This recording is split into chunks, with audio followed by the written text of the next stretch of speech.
Hello friends welcome ටු මයි YouTube channel. අදත් ඔයාලට ඉතාමත් වැදගත් ග්‍රැමර් ලෙසන් එකක් ගෙනල්ලා තියෙනවා.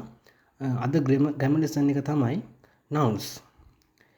අපි බලමු එහෙනම් ලෙසන් එක ඩිස්කස් කරලා. nouns. Nouns name something or someone. ඒ කියන්නේ නාම පද යම් කිසි දෙයක් හෝ යම් කිසිවෙකු නම් කරනවා. ඒකට උදාහරණ විදියට අපිට persons උදාහරණ විදියට boy girl ඊළඟට places ඒකට උදාහරණ විදියට town school class ඊට පස්සේ things ඒකට උදාහරණ විදියට chair table bag ඊළඟට fruits ඒකට උදාහරණ විදියට apple mango ඊළඟට animals ඒකට උදාහරණ විදියට dog cat ආදී විදියට ගන්න පුළුවන්. දැන් මේ nouns ප්‍රධාන වශයෙන් කොටස් 8කට බෙදන්න පුළුවන්. Kinds of nouns there are 8 kinds of nouns. නාම පද වර්ග 8ක් තියෙනවා. ඒ මොනවද කියලා අපි එකින් එක බලමු. පළවෙනි එක තමයි proper noun. ඒ කියන්නේ සංඥා නාම. දෙවෙනි එක තමයි common noun. ඒ කියන්නේ පොදු නාම. තුන්වෙනි එක තමයි collective noun. ඒ කියන්නේ සමූහවාචී නාම. හතරවෙනි එක තමයි abstract noun. ඒ කියන්නේ භාවවාචික නැත්නම් ගුණ නාම.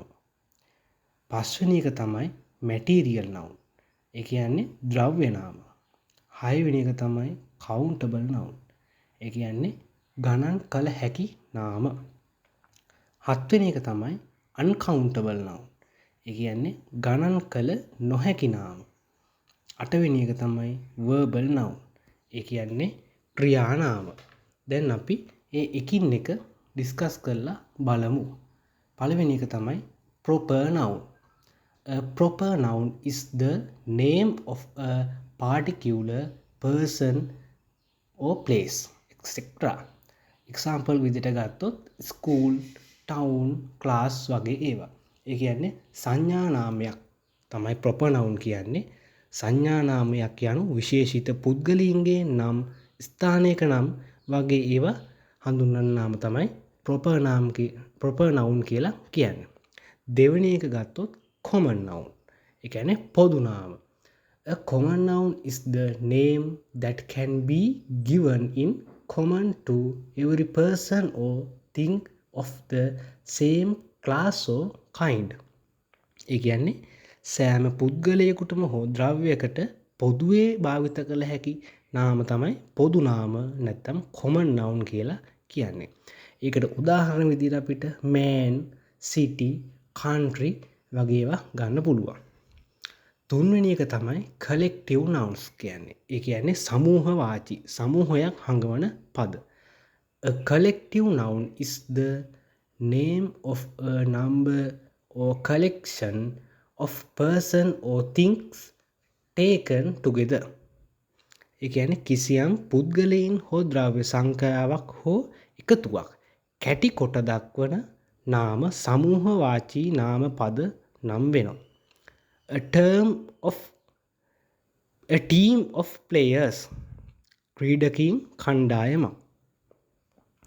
A herd of elephants අලි රංචුවක් වගේ ඒවා collective nouns ගණයට අයිති වෙනවා. හතරවෙනි එක තමයි abstract noun. abstract noun කියන්නේ භාවවාචික නාම. An abstract noun is the name of quality, state or action. ඒ කියන්නේ කිසියම් ගුණයක්, තත්වයක් හෝ ක්‍රියාවක් පිළිබඳ දැක්වෙන නාම පද තමයි abstract noun කියලා නැත්නම් භාවවාචික නාම පද කියලා හඳුන්වන්නේ.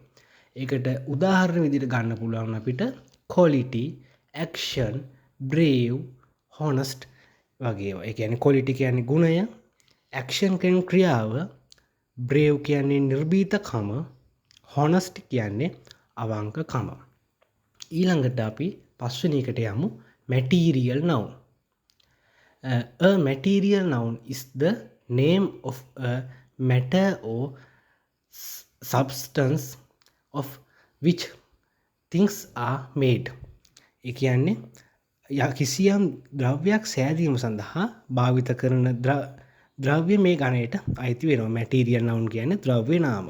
උදාහරණ විදිහට අපිට ප්ලාස්ටික්, ගෝල්ඩ්, සිල්වර් වගේ ඒවා ගන්න පුළුවන්. ඊළඟට countable noun.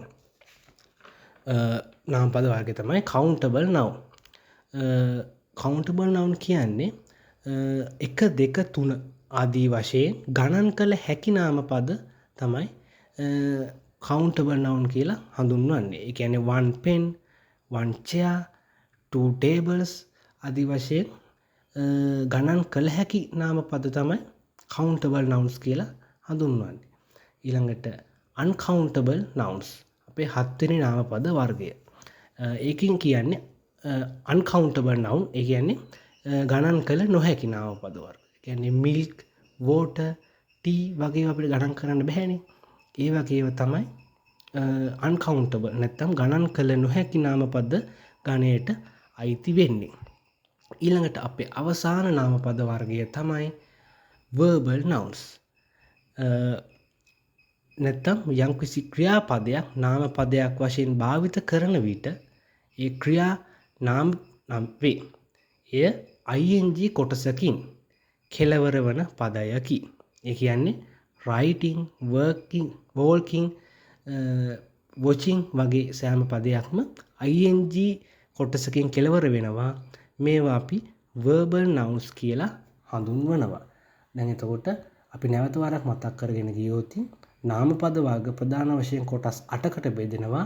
proper noun ඒ කියන්නේ සංඥා නාම, common noun ඒ කියන්නේ පොදු නාම, collective nouns ඒ කියන්නේ සමූහවාචී නාම, ඊළඟට abstract nouns භාවවාචික නාම, materials nouns ඒ කියන්නේ ද්‍රව්‍ය නාම, countable nouns ඒ කියන්නේ ගණන් කළ හැකි නාම, uncountable nouns ඒ කියන්නේ ගණන් කළ නොහැකි නාම, අවසාන වශයෙන් verbal nouns ගණන් කළ verbal nouns ක්‍රියා නාම. මේ විදිහට තමයි නාමපද ප්‍රධාන වශයෙන් කොටස් 8කට බෙදා වෙන් කරලා දක්වන්නේ. ඉතින් අද ලෙසන් එකට එකතු වුණු ඔයාලා හැම දිනාටම thank you.